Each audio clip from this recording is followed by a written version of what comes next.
ಇನ್ನು ಹುಬ್ಬಳ್ಳಿಯಲ್ಲೂ ಕೂಡ ವಾಣಿಜ್ಯ ಸಿಲಿಂಡರ್ ಕೊರತೆ ಅವರನ್ನು ಕಾಡ್ತಿದೆ. ನಿನ್ನೆ ಸಂಜೆಯಿಂದಲೇ ಸಿಲಿಂಡರ್ ಪೂರೈಕೆ ಸ್ಥಗಿತ ಆಗಿದೆ. ರಾಜ್ಯದ ನಾನಾ ಭಾಗಗಳಿಗೆ ಸಮಸ್ಯೆ ಆಗ್ತಿದೆ. ಹುಬ್ಬಳ್ಳಿಯಲ್ಲೂ ಕೂಡ ಇದೇ ಸಮಸ್ಯೆ. ಹುಬ್ಬಳ್ಳಿಯಲ್ಲಿ ನಿನ್ನೆ ಸಂಜೆಯಿಂದಲೇ ಸಿಲಿಂಡರ್ಗಳ ಪೂರೈಕೆ ಸ್ಥಗಿತ ಆಗಿದೆ. ಸಿಲಿಂಡರ್ ಕೊರತೆಯಿಂದ ಕೆಲ ಹೋಟೆಲ್ಗಳನ್ನ ಬಂದ್ ಮಾಡಿದ್ದಾರೆ. ಸಂಜೆಯ ಒಳಗೆ ಮತ್ತಷ್ಟು ಹೋಟೆಲ್ಗಳು ಬಂದ್ ಆಗುವಂತ ಸಾಧ್ಯತೆ ಇದೆ.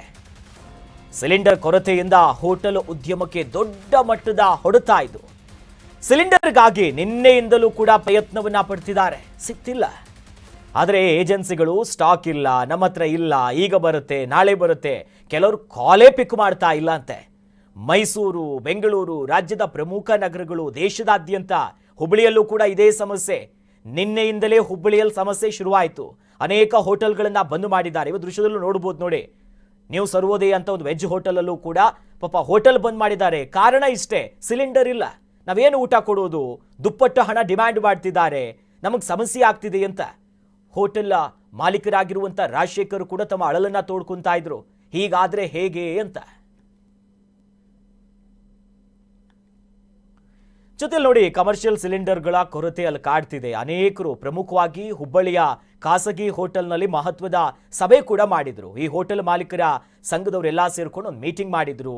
ಹೋಟೆಲ್ಲು, ಬಾರ್ ಅಂಡ್ ರೆಸ್ಟೋರೆಂಟ್ ಅವರೆಲ್ಲರೂ ಕೂಡ ಭಾಗಿಯಾಗಿದ್ರು. ಆ ಸಂದರ್ಭದಲ್ಲಿ ಸಂಘದ ಅಧ್ಯಕ್ಷರಾಗಿರುವಂತ ಸುಧಾಕರ್ ಅವರ ನೇತೃತ್ವದಲ್ಲಿ ಸಭೆ ಆಯಿತು. ಏಕಾಏಕಿಯಾಗಿ ಸಿಲಿಂಡರ್ ಪೂರೈಕೆಯಲ್ಲಿ ಈ ರೀತಿ ಸಮಸ್ಯೆ ಆಗ್ತಿದೆ, ನಮ್ಗೆ ಸರಿಯಾಗಿ ಪೂರೈಕೆ ಮಾಡಬೇಕು. ಈಗಾಗಲೇ ಸಿಲಿಂಡರ್ ಪೂರೈಕೆ ಮಾಡೋದಕ್ಕೆ ಎಸ್ಮಾವನ್ನ ಜಾರಿ ಮಾಡಿದೆ ಕೇಂದ್ರ.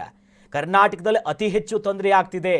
ಖಾಸಗಿ ಏಜೆನ್ಸಿಗಳಲ್ಲಿ ಸಿಲಿಂಡರ್ಗಳು ಸಿಗ್ತಿದೆ, ಆದರೆ ಸರಿಯಾಗಿ ಅದು ಸರ್ಕಾರಿ ಸ್ವಾಮ್ಯದ ಪೂರೈಕೆಯಲ್ಲಿ ಸರಿಯಾಗಿ ನಮಗೆ ಸಿಗ್ತಿಲ್ಲ.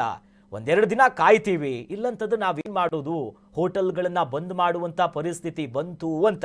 ನಿನ್ನೆ ಪ್ರಮುಖವಾಗಿ ಹುಬ್ಬಳ್ಳಿಯಲ್ಲಿ ಈ ಹೋಟೆಲ್ ಸಂಘದ ಎಲ್ಲರೂ ಕೂಡ ಭಾಗಿಯಾಗಿ ತಮ್ಮ ಸಮಸ್ಯೆಯನ್ನ ಹಂಚಿಕೊಂಡ್ರು.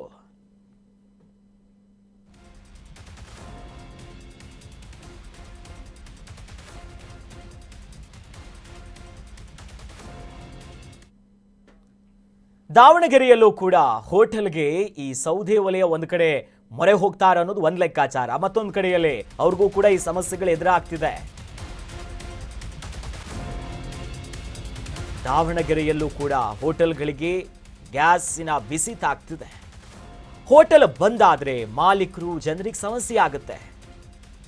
ದಾವಣಗೆರೆಯಲ್ಲಿ ಬಹುತೇಕ ಊಟದ ಮೆನುಗಳಲ್ಲಿ ಕಡಿತ ಆಗ್ತಿದೆ. ಒಂದಿಷ್ಟು ಬದಲಾವಣೆ ಮಾಡ್ತಿದ್ದಾರೆ. ಇನ್ನೊಂದು 2 ದಿನದಲ್ಲಿ ಬಹುತೇಕ ಹೋಟೆಲ್ ಕಿಚನ್ ಬಂದಾಗ್ಬಿಡುತ್ತೆ.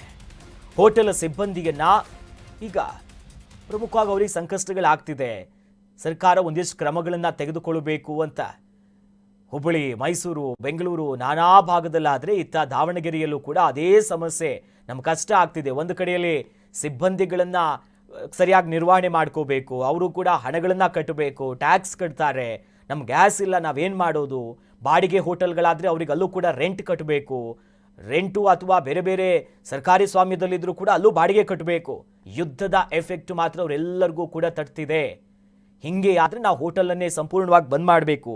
ಈಗಾಗಲೇ ಬಹುತೇಕ ಮೆನು ಏನಿದೆಯಲ್ಲ, ಜಾಸ್ತಿ ಪ್ರಮಾಣದಲ್ಲಿ ಯಾವ ಆಹಾರಗಳಿಗೆ ಸಿಲಿಂಡರ್ಗಳ ಗ್ಯಾಸ್ ಜಾಸ್ತಿ ಬಳಕೆ ಆಗುತ್ತೆ ಅಂಥ ಆಹಾರಗಳಿಗೆ ಈಗಾಗಲೇ ಬ್ರೇಕ್ ಹಾಕಿದ್ದಾರೆ.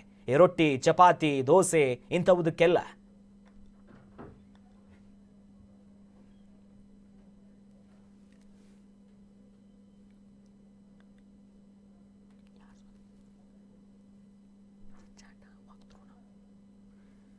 ನಮ್ಮ ಪ್ರತಿನಿಧಿ ಸಂತೋಷ್ ಇದಕ್ಕೆ ಸಂಬಂಧಪಟ್ಟಂತೆ ಒಂದು ಚಿಟ್ಚಾಟ್ ಮಾಡಿದ್ದಾರೆ, ಬನ್ನಿ ನೋಡ್ಕೊಂಡ್ ಬರೋಣ.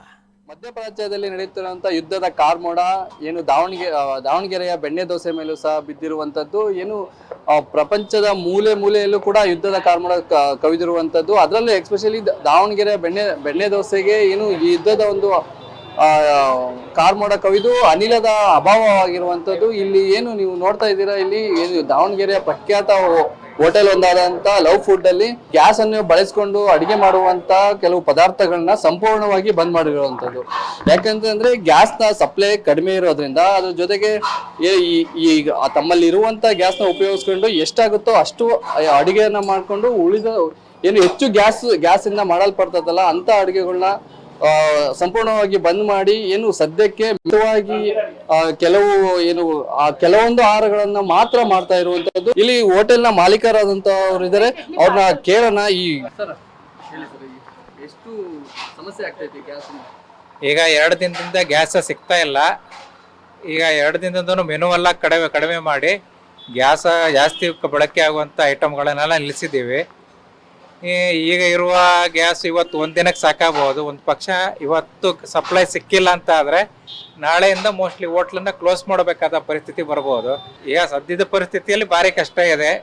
ಸಿಲಿಂಡರ್ ಸಿಗದೇ ಇದ್ರೆ ಹೋಟ್ಲನ್ನ ಕ್ಲೋಸ್ ಮಾಡೋಂಥ ಪರಿಸ್ಥಿತಿ. ಮತ್ತು ಇನ್ನೇನು ಆಲ್ಟರ್ನೇಟಿವ್ ವ್ಯವಸ್ಥೆಗಳು ಯಾವುದೂ ಇಲ್ಲ. ಇವತ್ತು ಸೌದೆ ಒಲೆಯಲ್ಲಿ ಮಾಡಬೇಕಂದ್ರೂ ಅದಕ್ಕೆ ಸರಿಯಾದ ಒಲೆಗಳನ್ನು ಹಾಕಬೇಕು. ಆ ಒಲೆಗಳನ್ನ ಕೆಲಸ ಮಾಡುವಂಥ ನುರಿತ ತಿಂಡಿ ಭಟ್ರುಗಳು ಬೇಕಾಗತ್ತೆ. ಸಫಿಸಿಯೆಂಟ್ ಗ್ಯಾಸ್ ಸಪ್ಲೈಯನ್ನು ಕೊಡಿಸಿ ಮಾಡ್ಬೇಕಂತ ಕೇಳ್ಕೊಂತೀವಿ. ಇದಿಷ್ಟು ದಾವಣಗೆರೆಯ ಲವ್ ಫುಡ್ ಮಾಲೀಕರ ಮಾತಾಗಿರುವಂತ. ಅವ್ರು ಹೇಳೋದು ಏನಂತಂದ್ರೆ, ನಮ್ಮ ಹತ್ರ ಇರುವಷ್ಟು ಗ್ಯಾಸ್ ನ ಬಳಸ್ಕೊಂಡು ಏನು ಜನಗಳಿಗೆ ಆಹಾರ ಕೊಡ್ತೀವಿ, ಅಲ್ಲಿಂದ ನಮ್ ಕೈಲಿ ಏನಿಲ್ಲ, ಸರ್ಕಾರನೇ ಇದಕ್ಕೆ ಸಹಾಯ ಮಾಡಬೇಕು. ನಮ್ ಕೈಲಿ ಎಷ್ಟಾಗುತ್ತೋ ಇರೋವಷ್ಟು ಗ್ಯಾಸ್ ನ ಬಳಸ್ಕೊಂಡು ಮಾತ್ರ ನಾವು ಮಾಡೋದಕ್ಕೆ ಸಾಧ್ಯ. ಅಲ್ಲಿಂದ ಸರ್ಕಾರ ಇದಕ್ಕೊಂದು ಏನಾದ್ರು ಒಂದು ಬೇರೆ ವ್ಯವಸ್ಥೆ ಮಾಡ್ಬೇಕು ಅಂತಂದೇಳಿ ಅವರ ಒಂದು ಮಾತಾಗಿತ್ತೆ. ಏನು ಮಧ್ಯಪ್ರಾಚ್ಯದಲ್ಲಿ ನಡೆಯುತ್ತಿರುವಂತ ಈ ಯುದ್ಧ ದಾವಣಗೆರೆ ಬೆಣ್ಣೆ ದೋಸೆಯನ್ನು ಕೂಡ ಕರಗಿಸುವಂತ ಮಟ್ಟಿಗೆ ಬಂದು ನಿಂತಿರುವಂತದ್ದು. ಇಷ್ಟು ಹೇಳ್ತಾ ಕರ್ನಾಟಕ ನ್ಯೂಸ್ ಬೀಟ್, ಸಂತೋಷ್, ದಾವಣಗೆರೆ.